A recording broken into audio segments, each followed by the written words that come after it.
John McGowan, General Secretary of the Social Workers Union and co-author of the book, How to Survive in Social Work. Evening, John. Good evening to you. Thanks for having me on the show. It's good to have you on. It's good to have your insight as well. It just seems another tragic case, and then when the investigation happens, we hear the phrase lessons should and could have been learned. But this report says nothing much has changed since 2020. What's your response to that? Yeah, well, it's a sad report, and I think all social workers will be considering the factors in this case. And the reality is child protection is in crisis all over. But it's also worth reflecting on the fact that, and a positive, that social workers last year dealt with, I think it was 650,000 child protection referrals a year.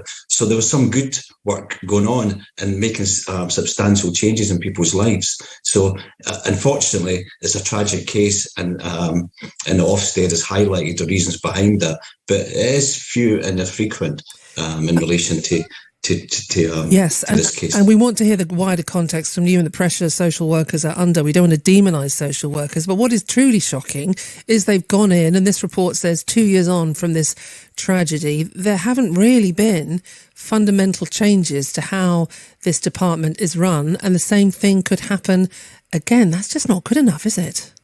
Certainly is not. And I could go further back. I mean, our own research with the British Association of Social Workers in Bath Spa. Now, that was spanning 2017. We revisited it in 2019, and we revisited it again in 2022. And so, surprise, surprise, all the key headings about resources, recruitment, retention, stress, well-being, lack of staff, nothing had changed. So you've got clear evidence that over that time, that in our own surveys. But I think the reality is that unless we have a good, clear look at what's required in social work, it isn't going to change, and we'll be facing more Ofsted reports and other local authorities if we don't get a model right. Yeah, so you've looked into this, how to survive social work. What shape does the model need to be? What needs to change?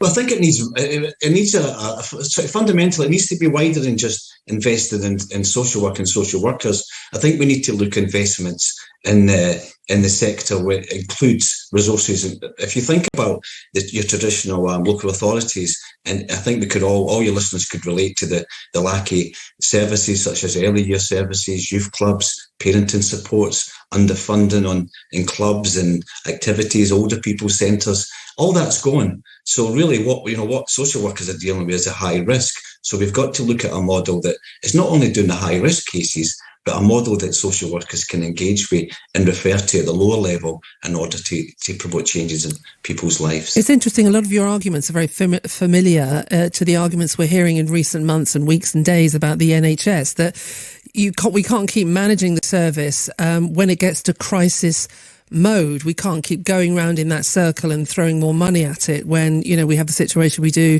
in A&Es and hospitals in general. We need to kind of keep, zoom out a bit and say, why have we got to the state we're in? I mean, that sounds like an awful lot of money in all of those areas, which, all sound very worthy and great to put money in their direction. But how would you even begin to fund that?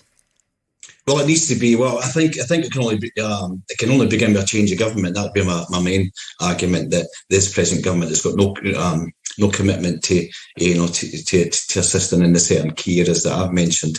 And also, we need to look at the stats as well. That if you look at this government as well, that if you look back to social work, I mean, the government are clear that their own figures are the government saying they are investing in social workers and child protection. But if you look at it clearly, that investment's not there.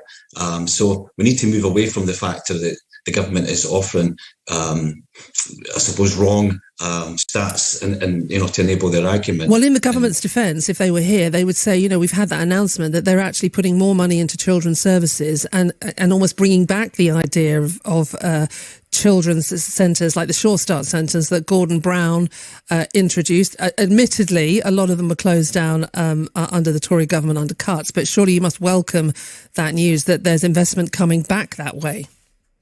We would welcome any investment as just one small step, but there's still a long way to go. But clearly, that any investment in a service that enables someone to flourish and to make changes in their life is welcome.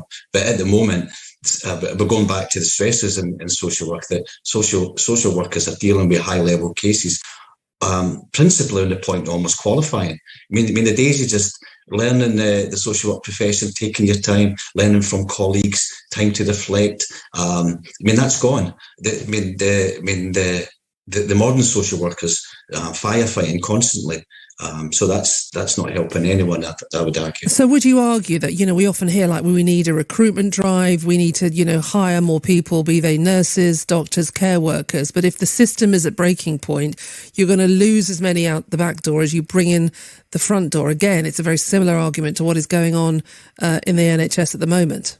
Yeah, no, it's a sad argument, isn't it? And I think the longevity of social work at the moment, stats will show it's just under 7 years from the point of qualifying. So you've got complete burnout. You've got social workers who, in fact, our own members are indicating that they're leaving the profession in drones. But if you look at the general social work profession, the average stat as a social worker doesn't last any more than 7 years. If you look at local authorities who've got the model right, I don't want to name any particular local authorities, but local authorities who have got the model right are very clear that they can recruit, they can retain, because they've got that model with adequate admin support for social workers. They've got adequate caseloads with a mix from the high level to the low level. They've got good training. They've got managers who have been in the job for a long time, so there's not a high turnover. There's not that change. And they've got a good investment in training and also good budget for staff development. So these John, models are not... Yeah, John, that would suggest it's not all about money, is it? It's also about how departments are run.